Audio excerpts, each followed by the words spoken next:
Hello everyone, and welcome back to Top 10 Trends. Today, all throughout the world, people subscribe to different belief systems, and it's probably a lot more common than you think for people to be lured into a cult. Oftentimes, it can be very difficult to tell a new age or up-and-coming religion from a cult, and so we've dedicated this list to 5 specifically religious cults. Number 5. The Children of God. The Children of God, now called the Family International, is a new religious movement that started in 1968 in California. It was originally called Teens for Christ and then gained notoriety as the Children of God. It was then reorganized as the Family of Love and then eventually the Family, and now it's the Family International. So they've got a strong marketing team.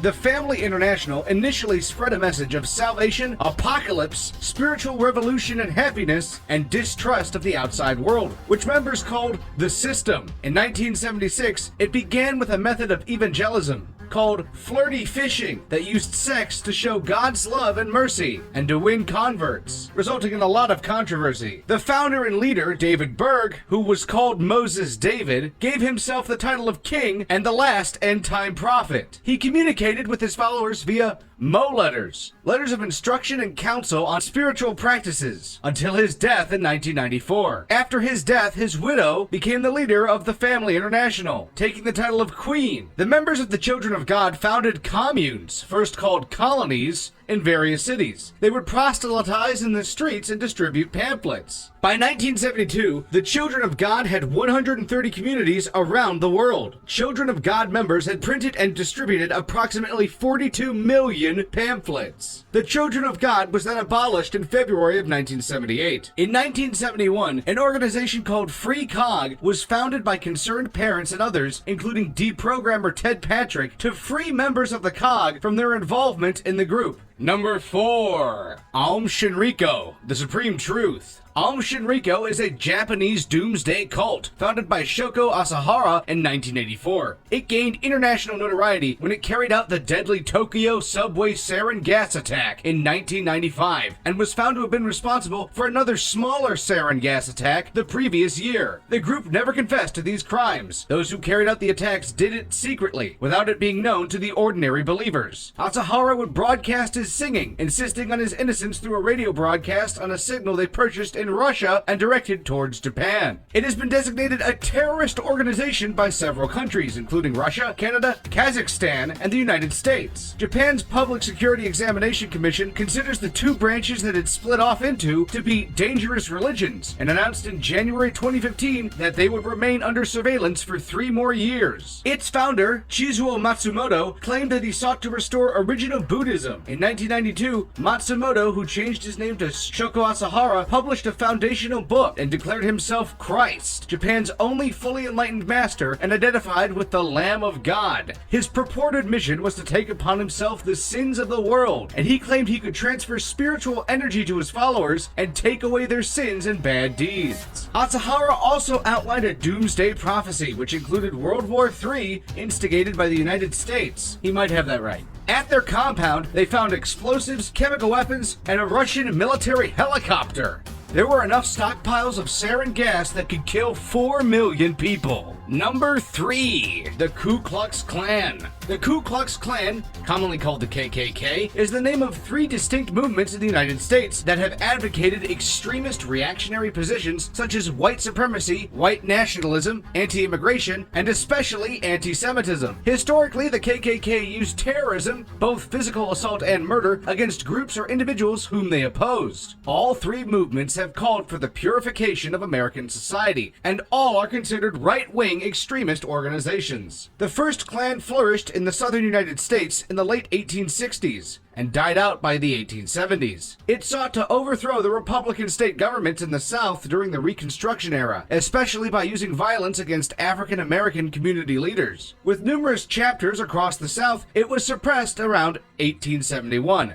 through federal law enforcement. Members made their own, often colorful costumes, robes, and masks, designed to be terrifying and hide their identities. The second group was founded in 1915, and it flourished nationwide in the early and mid-1920s, particularly in urban areas of the Midwest. It was rooted in local Protestant communities and opposed Catholics and Jews, and stressed its opposition of the Catholic Church at a time of high immigration from mostly Catholic nations of Southern and Eastern Europe. The second organization adopted the standard white costume you're familiar with, while adding cross burnings and mass parades to intimidate others. The third and current manifestation of the KKK emerged after 1950 in the form of localized and isolated groups that use the KKK name. They have focused on opposition to the civil rights movement, often using violence and murder to suppress activists. It is classified as a hate group by the Anti-Defamation League. As of 2016, the Anti-Defamation League puts the total Klan membership nationwide at about 3,000. Number 2.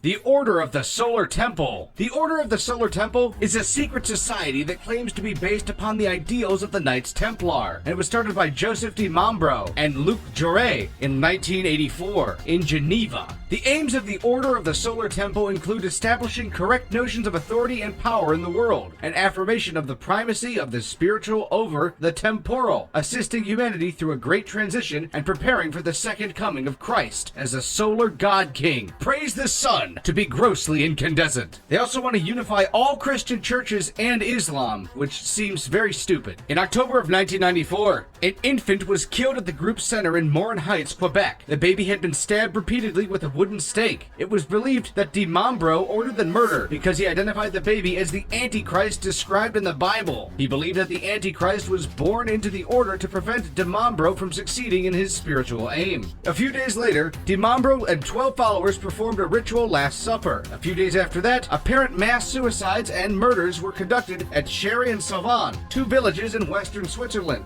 15 Inner Circle members committed suicide with poison, 30 were killed by bullets or smothering, and 8 others were killed by other causes. In Switzerland, many of the victims were found in a secret underground chapel lined with mirrors and other items of Templar symbolism. The bodies were dressed in the order's ceremonial robes and were in a circle, feet together, heads outward, most with plastic bags tied over their heads. They had each been shot in the head. It's believed that the plastic bags were a symbol of the ecological disaster that would befall the human race after the OTS's members moved on to Sirius. A mayor, journalist, and civil servant were all found among the dead in Switzerland. Some members had personally donated over $1 million to de Mombro. More mass suicides were to come. One was thwarted on December 16th in 1995, but on the 23rd, 16 bodies were discovered in a star formation in France. And in 1997, 5 members of the OTS took their own lives in Quebec. And number 1, the Branch. The Branch are a religious group that originated in 1955. David Koresh's arrival on the Waco compound in 1981 was well received by everyone at the Davidian commune. Koresh had an affair with then prophetess of the Branch Davidians, Lois Roden. When she died, her son George Roden inherited the position of prophet and leader of the commune. However, George Roden and Koresh began to clash. Koresh soon enjoyed the loyalty of the majority of the Branch community. As an attempt to regain support, George Roden challenged Koresh to raise the dead, going so far as to exhume a corpse to demonstrate his spiritual supremacy. This illegal activity gave Koresh an opportunity to attempt to file charges against Roden.